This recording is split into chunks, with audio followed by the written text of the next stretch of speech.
Porque en realidad cuando no hay conciencia sobre estos temas, los mecanismos automáticos están a la orden del día, ¿no? Y se dan una panzada con nuestra vida, porque no hay elección. Somos esclavos de la historia, somos esclavos de este vaivén que no identificamos. Hola, soy Consuelo Sarabia, arquitecta e interiorista. Bienvenidos a Bienestar, el podcast donde exploramos la arquitectura y el buen habitar desde un enfoque funcional, estético y emocional. En cada episodio discutiremos cómo enfrentar los desafíos del diseño de tu hogar y cómo transformarlo en una experiencia enriquecedora y saludable. Te invito a que me acompañes en este viaje y que juntos exploremos cómo hacer del diseño de tu hogar un camino de conciencia. Espero que lo disfrutes mucho, quédate que ya empezamos. Bienvenidos a un nuevo episodio de Bienestar y feliz Navidad a ustedes, mis fieles oyentes. ¿Cómo les va? Espero que hayan pasado una bellísima Nochebuena, rodeados de afecto y que, estén amaneciendo a una Navidad nevada de golpe si están en Europa o fresca y agradable y amena si están por acá en el Cono Sur, este veranito que por ahora parece estar bastante moderado en cuanto a temperaturas. Hoy llegamos al último episodio de esta temporada, de este año tan transformador para mí, un año de animarme a elevar mi voz, a salir con mensajes que alguna vez pensé que podían llegar a incomodar, pero que sostuve, desde un lugar muy genuino y muy honesto, animándome también a guiar meditaciones, algunos ya las habrán visto, y encima por YouTube.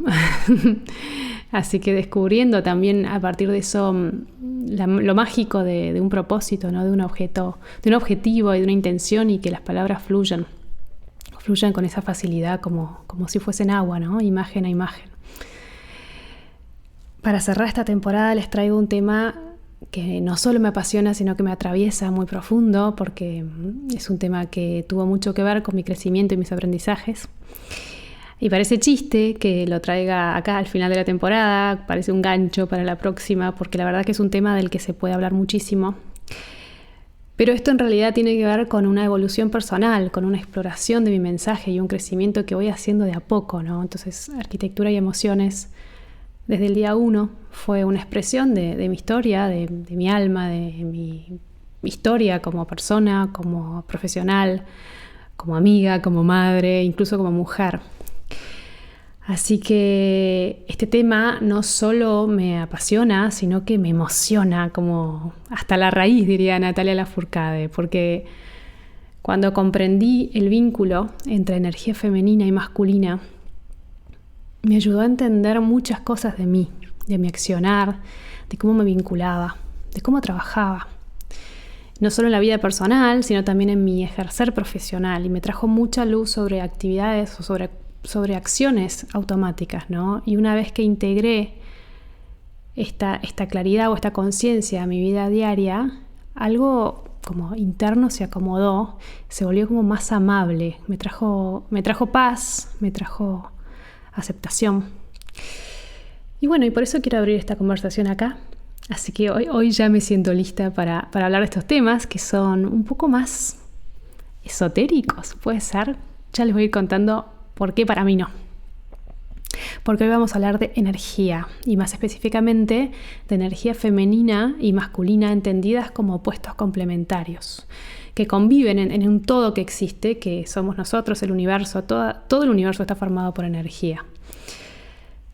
Y como les decía, es apenas el inicio de un tema que es enorme, es muy profundo y que podría dar para muchísimas más entregas de este podcast. Pero como una primera hebra vamos a traer acá con esta intención de abrir preguntas, de, como dice la Chiqui, de crear ganchos para la próxima temporada. Así que les voy a invitar a reflexionar juntos sobre cómo estas energías aparecen en nuestras vidas, en nuestros vínculos, en nuestra vida cotidiana, en nuestros hogares, también en nuestra labor. No importa lo que te dediques, vas a ver que hay como un vaivén de energías que va sucediendo, y hay afinidades que tenemos a partir de nuestras personalidades que hacen que tendamos a ciertos aspectos o no. Me parece clave traer este tema para los que trabajamos en arquitectura, acompañando a otras personas, Y ya te voy a contar por qué. Puede que muchos ya entiendan un poco estos temas, puede que otros no. Cuando hablamos de energía masculina y femenina, capaz que me la juego y me imagino que muchos deben pensar que estoy hablando de género masculino y femenino. Pero la verdad es que es necesario que aclaremos algo al respecto porque no, esto no es así. Cuando hablamos de energía masculina y femenina, no hablamos de cuerpos femeninos ni de cuerpos masculinos. Tampoco estamos hablando de sexualidad. Porque un cuerpo femenino no necesariamente es afín a energías femeninas y tampoco un cuerpo masculino es más afín a la energía masculina. Y limitar esta mirada a una cuestión de género es quedarnos como muy cortitos y perder una herramienta enorme de comprensión de quiénes somos, de cómo accionamos, de cómo decidimos y también de cómo habitamos. Porque todas las personas tenemos energía masculina y energía femenina. Lo que cambia principalmente es cómo se manifiestan, cuál predomina más, cuál negamos, cuál aprendimos a mostrar, cuál a esconder. Y entender esto para mí fue una llave muy, muy esclarecedora. ¿Y por qué hablo de energía? Para entender nuestro accionar. Bueno, hace unos 10 o 15 años hablar de energía era como hablar de esoterismo. Era como, no sé, tipo algo volado, ¿no? Pero hoy hablar de energía es hablar de ciencia. Desde Einstein, pasando por la física cuántica, llegando a hoy a la neurociencia, que es muy, muy espectacular las investigaciones que se están haciendo. Se empezó a validar algo que muchas corrientes filosóficas y religiones antiquísimas ya decían hace miles de años. Y es que el universo es energía, todo lo que nos rodea es energía. Y más aún, esa energía es susceptible al pensamiento, se ve afectada por la mirada del observador. El pensamiento son ondas electromagnéticas, es energía también. Yo sé que suena un poco a ciencia ficción, pero porque a mí también me pasaba, ¿no? Pero cuando uno empieza a indagar en estos temas y empieza a interiorizarse, hay mucho sustento científico y los experimentos que se están haciendo son increíbles. El espacio, por ejemplo, está compuesto mucho más por vacío que por materia. Y lo mismo pasa con el cuerpo humano. Somos mucho más vacío que masa, ¿no? La materia, que es esta pequeña unidad de masa, está rodeada por muchísima más energía y esa energía vibra. Tiene una frecuencia, se mueve, es movimiento. Y durante mucho tiempo la ciencia se ocupó de la materia y las religiones se ocupaban de lo espiritual. Y a mí lo que me fascina es esta nueva integración que se está dando en el mundo, que es sumamente interesante y que me hace muchísimo sentido. Porque estos no son mundos separados. Hoy, por ejemplo, se puede medir cómo el pensamiento genera ondas electromagnéticas, cómo esas ondas tienen diferentes frecuencias, cómo estas frecuencias influyen en nuestro cuerpo, en nuestras emociones, en nuestro campo, en nuestra manera de vivir la vida. Y es como que nunca fue tan literal esto de la buena onda y la mala onda. Es lo que emanamos, ¿no? No sé si hay juicio en esto, pero sí es muy loco cómo en la verbalización y en el colectivo hay frases que remiten a estos temas. Y lo más loco es que el budismo en India, el Zen en Japón, el Tao en China o el chamanismo en Latinoamérica, todas estas culturas coinciden en lo mismo. Y es que el universo busca el equilibrio a través del equilibrio de las energías que lo conforman. Y desde esta mirada, el equilibrio no es solo un concepto filosófico o una idealización, tiene que ver con la salud. Y por eso es que lo traigo acá, porque el desequilibrio no solo es una idea abstracta, sino que se manifiesta en malestar, en conflictos, en enfermedades a veces. Y esto de que lo que es arriba es abajo es muy tal cual, porque lo que se desordena a nivel macro, a nivel colectivo, se desordena a nivel micro, a nivel personas, a nivel células. Y cuando la energía fluye, cuando hay armonía, cuando hay equilibrio, hay salud.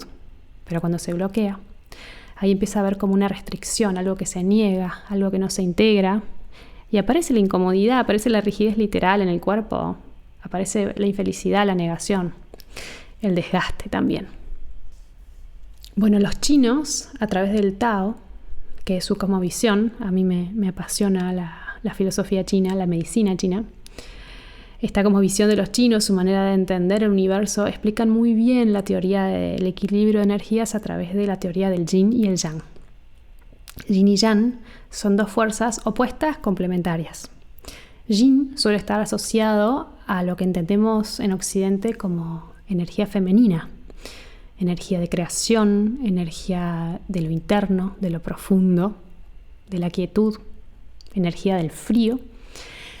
Y el yang es lo que solemos entender en Occidente como energía masculina, y es energía de fuego, energía que imprime, energía de la acción, energía de lo expansivo. Y estos dos son dos polos opuestos complementarios, como el positivo y negativo en una batería. No hay un juicio en cuanto a bueno o malo, son dos energías opuestas y que se necesitan una a la otra. Entonces, ¿qué es energía femenina? Energía femenina se le dice a estas ondas asociadas a lo que es la tierra, la naturaleza, el cobijo, la quietud, la creatividad, la nutrición, lo cíclico, a todo lo que tiene que ver con el mundo interno, al diálogo, a la ciclicidad, al ritmo. Existe un desequilibrio en energía femenina que tiene que ver cuando la relación entre yin y yang interno de uno se va más hacia el lado del yin, generalmente porque hay una negación o un rechazo desde el pensamiento, desde nuestra concepción de personalidad, hacia el universo yang o lo que entendemos como yang, ¿no? Y ese desequilibrio en energía femenina se manifiesta en victimización, por ejemplo, indecisión, dificultad para tomar decisiones, mucha preocupación por el afuera, una ilusión y desilusión, dramatismo, falta de concreción. Y esto se le llama femenino herido. No se vayan tomando nota a ver si en algún punto se sienten identificados o han experimentado un desequilibrio yin, ¿no? ¿Qué relaciones les habilitan explorar su energía yin si es un ámbito en el que no han incursionado mucho o que no le han prestado atención? ¿Y qué aspectos de su vida pueden permitirles, ¿no? Esto del cobijo, esto de la escucha. Cuando hablamos de energía masculina, generalmente se la asocia a la energía del fuego, de la acción, del movimiento, de la generación, de lo expansivo, de lo concreto, de la producción, del día, del calor. Y el masculino imprime sobre la materia y lo femenino crea a partir de esta fusión. Y esa es como la base del vínculo y del equilibrio en estas dos fuerzas. Son sumamente potentes cuando las dos interactúan. Aunque también puede existir desequilibrio en el masculino, en la energía masculina. Y cómo no, porque se ve, sí, mucho en nuestra sociedad hoy, ¿no? Sería lo que es exigencia, competitividad, agresividad, hiperproducción, hiperactividad, no poder parar. Y para mí no se puede generalizar tanto, o sea, todo es un poco masculino y un poco femenino a la vez en relación a cómo se mire, porque nada es totalmente yin y nada es totalmente yang. Ambas energías están en eterna transformación y en búsqueda de equilibrio entre ellas. Yo sé que capaz me estoy yendo para lo teórico, vos decís, ¿cuál es el gancho? Pero seguí acá que te juro que está muy bien.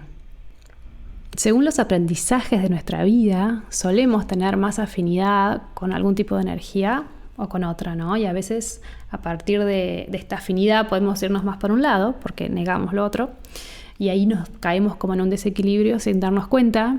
Por ejemplo, un desequilibrio en el masculino, en energía yang, puede ser un exabrupto, ¿no? Y después arrepentirnos de haber dicho algo que no queríamos decir o haber herido a alguien.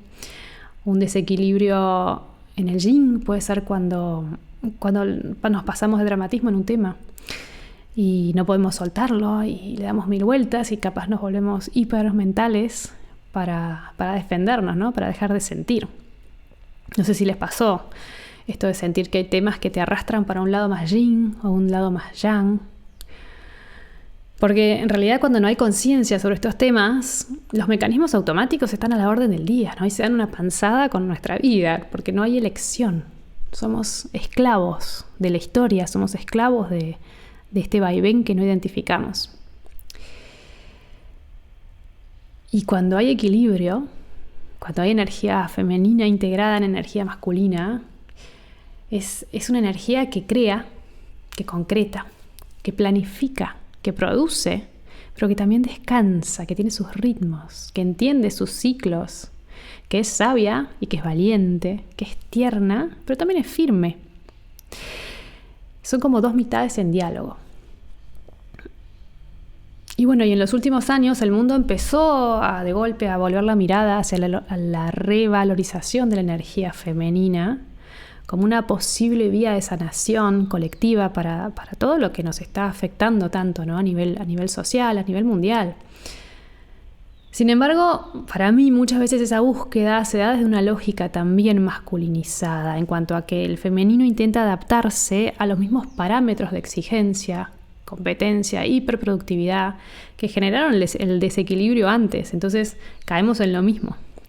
El femenino buscando emular al masculino, porque la vida laboral es esta carrera constante que sigue funcionando en base a lo que es la competencia y la hiperproductividad. Y en paralelo, también estamos viendo algo que para mí es re interesante, y es que cada vez se habilita más a que los hombres encarnen y expresen su energía femenina sin que esto sea leído como una debilidad. En algunos ámbitos, ¿no? Y no estoy hablando de sexualidad, recuerden, sino de apertura hacia de golpe profesiones y roles ligados al cuidado del otro, a la enseñanza, a las artes, a lo sensible, lo invisible, a trabajos más terapéuticos, a incluso prácticas holísticas. Y yo siento que el mundo es como que respira cuando sucede esta integración, ¿no? Cuando se aceptan estas dos polaridades. Pero si miramos la historia del mundo, vemos que está atravesada por el masculino herido, ¿no? Estos de dominación, control, acumulación de dinero, capital, competencia. Y por supuesto lo femenino totalmente negado. Lo femenino es como debilidad, ¿no? Esto es una polarización que no nos hace bien. Y para mí este paradigma se ve mucho en las llamadas profesiones serias o profesiones más clásicas como la abogacía, la ingeniería, la medicina y la arquitectura. Porque exigen profesionales hiperproductivos, en carrera constante, siempre en alerta, y esto termina, tarde o temprano, generando personas desconectadas de su vocación, drenadas o de golpe en un burnout. Y la verdad que es tristísimo, porque el origen de esas vocaciones capaz que eso es muy genuino, pero el ejercicio es lo que termina agotando. ¿Y a qué viene todo esto en relación a la arquitectura? Bueno, viene a que fue algo que yo misma padecí antes de poder entenderlo. Durante mucho tiempo, la verdad es que lo pasé mal, casi que me daban ganas de soltar la toalla, descolgar el título y dedicarme a otra cosa.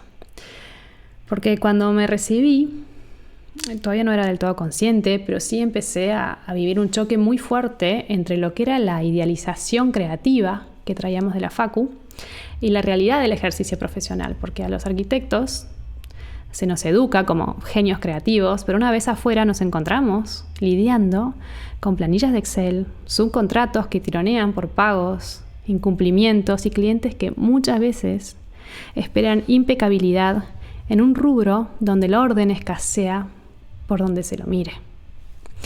Y es que nadie nos enseña a ser ordenados. Nadie nos forma para dirigir un negocio, administrar obras, planificar proyectos desde la mirada ejecutiva que administre los 1000 gremios que se dan a la vez. Y menos para brindar acompañamiento emocional en esos procesos que son profundamente movilizantes, sobre todo cuando diseñamos casas. Porque es trabajar con expectativas, trabajar con miedos, trabajar con decisiones difíciles, con historias familiares, con sueños proyectados. Y este mundo sutil queda oculto, queda negado, porque nadie nos enseñó, porque no lo traemos al frente, porque no lo verbalizamos. Y a mí pasó que ahí fue donde empecé a sentir este desgaste, no porque no amara la arquitectura, porque aunque en algún punto se me cruzó por la cabeza, me equivoqué de profesión, sino porque estaba intentando ejercerla desde este masculino herido. Exigencia, control, hiperproductividad, siempre en modo supervivencia, sintiéndome que llegaba tarde a todo o que no era suficiente, sin darle espacio a lo que sentía, a mi sensibilidad, a la escucha de los otros y a la mía propia. Y entender esto de verdad fue un punto de inflexión muy grande en mi vida, y no solo para seguir en mi profesión, sino para resignificarla, para darme cuenta que había un aporte que podía hacer. Porque esto de trabajar en casas de hogares no es trabajar con un cliente y ya. Trabajamos con personas, trabajamos con familias. Y no sé, más que clientes, muchas veces se me ocurre que son como coaches, ¿no? Son personas a las que acompañamos a confiar en sí mismas, a ordenar prioridades, a tomar un montonísimo de decisiones, a sentirse sostenidas durante todo ese proceso. Y eso es energía aplicada a la labor profesional. Y en la capacidad de escuchar más allá de lo dicho, de leer lo sutil, de respetar tiempos, de generar confianza, de crear un espacio donde el otro pueda expresarse sin sentirse juzgado ni apurado. Eso es energía femenina vinculada a la profesión, ese equilibrio. ¿Y qué pasa cuando esa energía no está disponible? Bueno, trabajamos en modo supervivencia y de golpe nos quemamos. Alimentamos un paradigma que a mí me genera mucha tristeza, es este de que dice que el mundo de la arquitectura y las obras es un estrés total, es un universo desgastante, que lo vas a pasar mal. Seguimos como contribuyendo energéticamente y con actos también, porque vivimos acelerados a toda esta ilusión, ¿no? Y lo más triste es que creemos que es la única posibilidad. Así que para mí hay como un mundo interno que pulsa por emerger, tanto en nosotros como en las familias que acompañamos, y cada vez más el diseño se vuelve capaz la llave para que todo eso salga para afuera, ¿no? Y si nos quedamos solamente en el masculino herido, capaz conseguimos un diseño correcto y funcional, capaz que también sumamente bonito, estético, pero como estéril, ¿no? En lo que de verdad conecta. Integrar la energía femenina en el diseño de hogares para mí no es abandonar lo que es técnica ni rigor científico, para nada. Eso sería caer en la mirada de antes, ¿no? Es como volver a poner al humano en el centro. Y los hogares, fijémonos lo que dice la palabra, ¿no? Hogar es el fuego que convoca hacia el compartir, ¿no? Hacer cobijos, todo eso es energía femenina. Entonces, más que nunca, es importantísimo que equilibremos esta dinámica en nuestro ejercer, en nuestro acompañar a otros, para los que son arquitectos, y nuestra mirada hacia nuestro hogar también, ¿no? Bajemos un poco lo que es exigencia, compartamos, disfrutemos, abracemos. Yo creo que arquitectos y arquitectas y diseñadores más que nunca necesitan reconocer sus propios ciclos, respetar la individualidad de los que acompañan y elegir la escucha antes que imponerse, la sensibilidad antes de la productividad. Así que bueno, te voy dejando una pregunta para tu vida cotidiana, a ver si te puedes llevar algo de esta charla. Y me interesa que pienses qué espacios te estás dando en tu día a día para conectar con tu energía femenina. Seas hombre, seas mujer. Por ejemplo, jugar con tus hijos en el piso, si sos padre, si sos madre. Cocinar algo rico, con tiempo y sin apuro. Trabajar en la huerta, trabajar con las manos. Escuchar música, soñar despierto. Salir a caminar sin un objetivo preciso, ¿no? Pasear sin auriculares, escuchar los pajaritos, caminar en patas, bailar, pintar, todo lo que sea artístico nutre nuestro universo de energía femenina.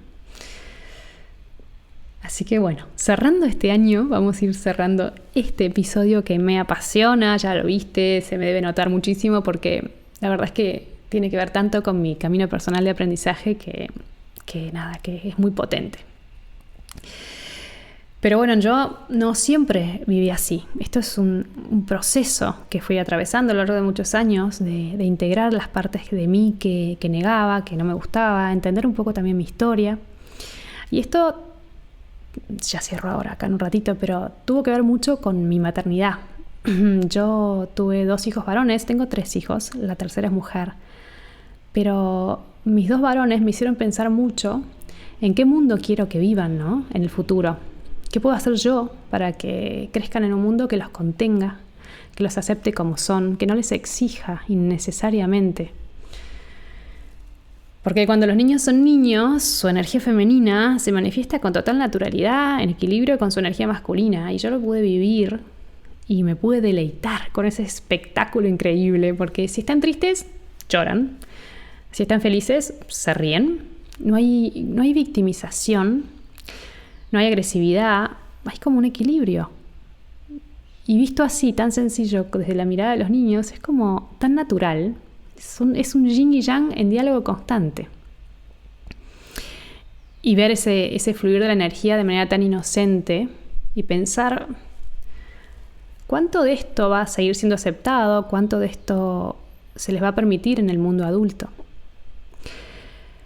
Por eso para mí abrir estas conversaciones y además conectarlas con mi profesión, con tu vida, con tu hogar, me llenan de significado, ¿no? Todos estos aprendizajes. Así que bueno, espero haber conectado con vos desde un lugar muy, muy genuino y profundo, dejarte algunas reflexiones y espero que hayas disfrutado mucho este episodio. Yo lo disfruté muchísimo, no solo escribiéndolo, sino que grabándolo ahora. Y este contenido va a formar parte de una nueva formación para arquitectos que estoy programando para el primer semestre del 2026. Así que si te interesa el tema, si te resuena o sabes de alguien que pasó por estos temas que me pasaron a mí, ¿no? De sentirse como desencantado con la profesión, no dejes de avisarle, de reenviarle este contenido. Yo quiero quiero contribuir con esperanza, ¿no? Para que estas personas que no ven otro camino tengan una alternativa de que se pueda hacer de otra manera. Así que hasta acá llegamos. Te quiero desear un muy, muy feliz año nuevo y un 2026 maravilloso, expansivo, lleno de felicidad y de amor. Y que sigamos compartiendo estos espacios que me resultan tan significativos. Les mando un beso, muchísimas, muchísimas gracias.